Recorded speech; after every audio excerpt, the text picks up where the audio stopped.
Assalamualaikum warahmatullahi wabarakatuh. Halo teman-teman, perkenalkan saya Majid Harni Yusuf dengan NIM 2017 102212 dari kelas 3 KPIE. Saya di sini akan memaparkan materi tafsir di era modern atau bisa disebut kontemporer. Tafsir era modern kontemporer ini dimulai sejak abad 12 Hijriah atau sekitar 18 Masehi hingga kini. Tafsir yang muncul di era ini menciptakan formasi baru dalam metodologi tafsir yang umumnya berbasis nalar, kritis, dan tuntunan modernitas. Produk tafsir ulama terdahulu dianggap tidak relevan lagi dengan kebutuhan masyarakat modern. Al-Quran adalah kitab suci yang bersifat solih likulli zaman wa makan, sesuai untuk segala kondisi dan tempat. Sifat Al-Quran yang fleksibel dan dinamis senantiasa digunakan untuk merespon isu-isu yang berkembang dari masa ke masa hingga masa modern kontemporer ini. Para mufasir era ini memiliki kecenderungan sesuai dengan disiplin ilmu yang digelutinya. Nah, kali ini saya akan menjelaskan kategori tafsir dari dua ilmuwan. Yang pertama adalah Jensen. Ada 3 kategori tafsir. Pertama, tafsir ilmi.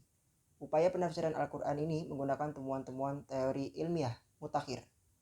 Tujuan model ini untuk membuktikan kemujizatan Al-Quran secara ilmiah dan membuktikan bahwa Al-Quran tidak bertentangan dengan perkembangan sains modern.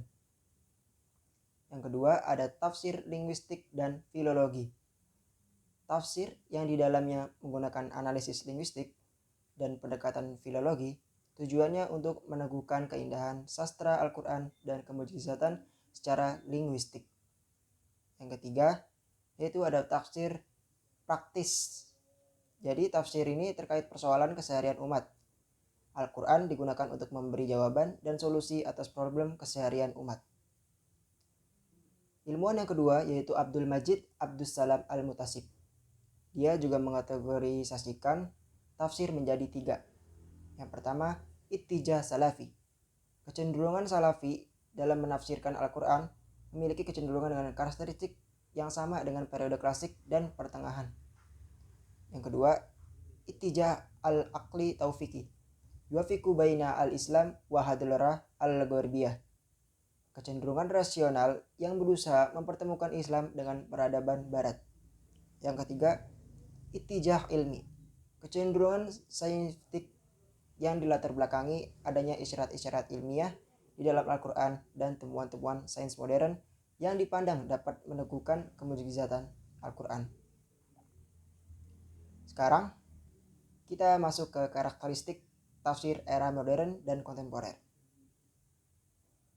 Memposisikan Al-Quran sebagai kitab petunjuk, bernuansa hermeneutis, kontekstual dan berorientasi pada spiritual Al-Quran, ilmiah, kritis, dan non-sekretarian.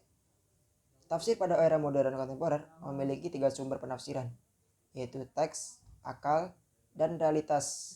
Ketiganya berperan sebagai objek sekaligus subjek dan memiliki peran yang berimbang. Metode digunakan adalah tematik, yaitu dengan berupaya memahami Al-Quran dengan memfokuskan pada topik tertentu. Validitas sebuah penafsiran dapat diukur dengan 3 teori kebenaran.